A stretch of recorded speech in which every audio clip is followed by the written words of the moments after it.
आणि विधानसभा निवडणुकांच्या तोंडावर महायुतीतला जागा वाटपाचा तिढा कसा सुटणार अशी चर्चा सुरू झाली आहे। अनेक मतदारसंघांमध्ये जागा वाटपावरून वेगवेगळे प्रश्न आहेत, दावे आहेत। मुख्यमंत्री एकनाथ शिंदे यांचे सचिव स्वतः निवडणुकीच्या रिंगणात उतरण्यासाठी इच्छुक आहेत। बालाजी खतगावकर यांच्या या इच्छेला स्वाभाविकच मुख्यमंत्र्यांचं बळ असणार आहे। खतगावकरांना नांदेडच्या मुखेडमधून निवडणूक लढायची आहे, त्यासाठी ते कामालाही लागलेत। पण मुखेडमध्ये 10 वर्षांपासून आमदार भाजपचे आहेत, त्यामुळे हा तिढा सुटणार की तिढा सोडवता सोडवता युतीचंच बिनसणार हा खरा प्रश्न आहे।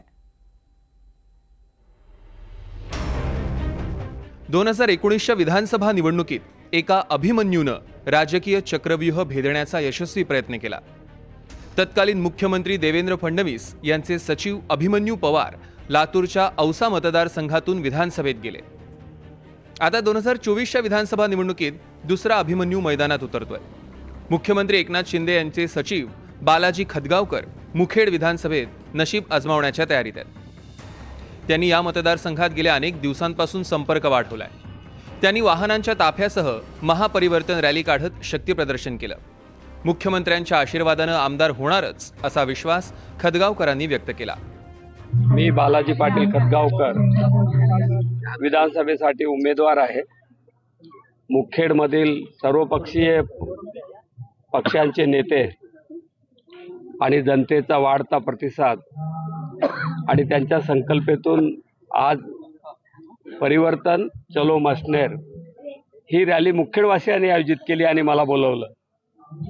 मी सर्व मान्यवर कमीत कमी हजारो लोक याच्यामध्ये भाग घेतलेला आहे। मुखेड विधानसभा मतदारसंघात गेल्या 10 वर्षांपासून भाजपचे डॉक्टर तुषार राठोड आमदार आहेत। 2019च्या विधानसभा निवडणुकीत भाजपच्या डॉक्टर तुषार यांना 1,02,573 मतं मिळाली, तर त्यांच्या विरोधात लढलेल्या काँग्रेसच्या भाऊसाहेब पाटलांना 70,710 मतं मिळाली होती। नुकत्याच झालेल्या लोकसभा निवडणुकीत भाजपला मुखेडमध्ये मताधिक्य मिळालं होतं। 2024च्या लोकसभा निवडणुकीत मुखेडमध्ये काँग्रेसच्या वसंत चव्हाण यांना 74,155 मतं मिळाली, तर भाजपच्या प्रतापराव चिखलीकर यांना 78,152 मतं मिळाली। जिथे ज्या पक्षाचा विद्यमान आमदार ती जागा तोच पक्ष लढवणार असं महायुतीचं सूत्र आहे। त्यामुळे मुखेडमधून आपणच लढणार असा दावा डॉक्टर राठोड यांनी केला। मला कोर कमिटीतील आमच्या सदस्यांकडून माहिती मिळाली की त्यांना असा निरोप दिलेला आहे, कारण आता आपल्या सर्वांना माहीत आहे की भारतीय जनता पार्टीने स्पष्ट केलेलं आहे की महाराष्ट्रामध्ये ज्या जागेवर भाजपाचे आमदार सध्या आहेत या सर्व जागा भारतीय जनता पार्टी लढणार आहे। त्यामुळं महायुतीचं तिकीट त्यांना भेटेल याची दूरपर्यंत शक्यता नाही।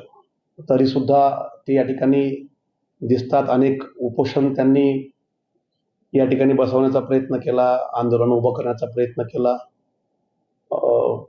पक्ष यामध्ये काय निर्णय घेईल ते बघू, पण मागच्या काही दिवसापासून त्यांची आता भाषा बदललेली आहे। आता ते तिकिटाबद्दल भाष्य न करता ते आता अपक्ष लढणार असं सांगत आहेत। श्रेष्ठी जे ठरवतील ते भविष्यामध्ये बघू। नांदेडमधला मुखेड हा भाजपचा पारंपरिक मतदारसंघ, तर बालाजी खतगावकर हे मुख्यमंत्र्यांचे सचिव आहेत। निवडणूक लढण्यावर बालाजी खतगावकर सध्या तरी ठाम आहेत। त्यामुळे मुखेडमुळे महायुतीत मिठाचा खडा पडणार नाही ना अशी चर्चा आहे। योगेश लाटकर, NDTV मराठी, मुंबई।